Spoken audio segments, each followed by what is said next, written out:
Hello friend, સુધાસ food and મોરમાં તમારું સ્વાગત છે। આજે આપણે ખારી સિંગ શીખવાના છીએ। તો આટલી સરસ બજારમાં મળે એવી સોફ્ટ ખારી સિંગ શીખવા માટે તૈયાર થઈ જાઓ। આપણે બનાવવાની શરૂઆત કરીએ।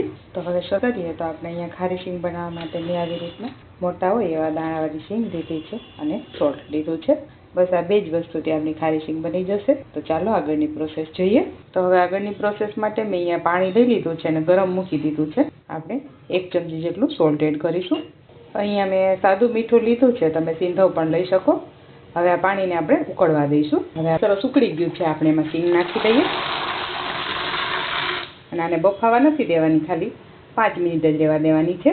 જરાક આમ ઉપર નીચે કરી લઈશું અને ખાલી 2 થી 3 મિનિટ જ આપણે રહેવા દઈશું। તમે જોઈ શકો છો 2 થી 3 મિનિટ થઈ ગઈ છે। ગેસની ફ્લેમ બંધ કરી દીધી છે। હવે આને પાણી કાઢી લઈએ। આવી રીતના નીચે એક તપેલી રાખી દીધી છે એટલે પાણી એમાં નીકળી જશે। ઉપર આપણે સિંગ લઈ દઈશું।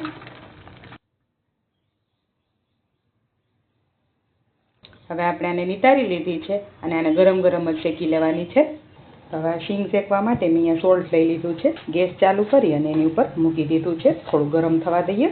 આ તમને અત્યારે રેતી જેવું લાગતું હશે, પણ આ સોલ્ટ છે, કેમ કે હું આમાં દર વખતે સિંગ ને બધું શેકતી હોય એટલે એનો કલર ચેન્જ થઈ ગયો છે। તમે રેતીમાં પણ શેકી શકો। પડી રહ્યું હોય ને એટલે એમાં થોડો ભેજ આવી ગયો હોય એટલે આપણે થોડીક વાર તપાવી દઈએ ને એટલે એકદમ સરસ તપી જશે। તો હવે આપણું આ સોલ્ટ સરસ તપી ગયું છે। હવે આપણે આ નિતારેલી સિંગ એમાં એડ કરી દઈએ, મિક્સ કરી દઈએ। થોડી વાર તમને એવું લાગશે કે આમાં સોલ્ટ ચોટી જાય છે, પણ જેવું શેકાઈ જશે એવું સોલ્ટ બધું નીકળી જશે। હવે આ શેકાતા 5 મિનિટ જેવો ટાઈમ થઈ ગયો છે। તમે જોઈ શકો છો કે સોલ્ટ સરસ છૂટું પડી ગયું છે અને સિંગ એકદમ ક્રિસ્પી થઈ જાય ત્યાં સુધી આપણે શેકીશું।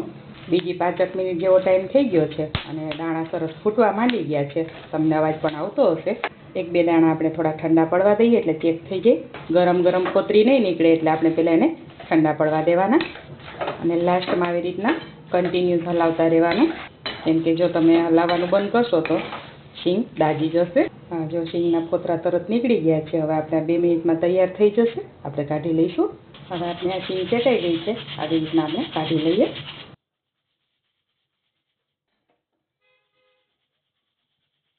નીચેથી આમ ખાસ જોઈ લેવાનું કે દાણા રહીએ નહીં તો એ દાજી જશે। હવે આપણે એક વારની બધી સિંગ કાઢી લીધી છે। હવે આપણે બીજી વારની સિંગ નાખી દઈએ અને એને પણ આપણે સેમ પ્રોસેસથી શેકી લઈએ। હવે આ બીજી વારની સિંગ પણ સરસ શેકાઈ ગઈ છે, આને પણ આપણે કાઢી લઈએ।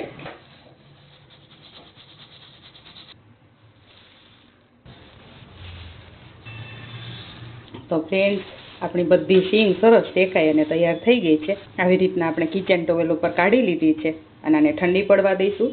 ઠંડી પડે એટલે આપણે એક જારમાં ભરી અને રાખી દઈશું। તો ફ્રેન્ડ્સ, તમને આ વિડીયો કેવો લાગ્યો તે તમારા ફીડબેક મારી સાથે ચોક્કસથી શેર કરજો। નવી રેસીપીઝના વિડીયો જોવા માટે મારી ચેનલને સબસ્ક્રાઈબ કરી લેજો। બેલ આઇકન દબાવી ઓલ ઉપર પ્રેસ કરી દેજો એટલે મારા બધા જ વિડીયોના નોટિફિકેશન તમને મળી જાય। આ વિડીયો જો તમે ફેસબુક કે ઇન્સ્ટાગ્રામના માધ્યમથી જોતા હોય તો મારા પેજને ફોલો કરજો, લાઇક કરજો, તમારા ફ્રેન્ડ્સ અને ફેમિલી સાથે ચોક્કસથી શેર કરજો। Thank you for watching.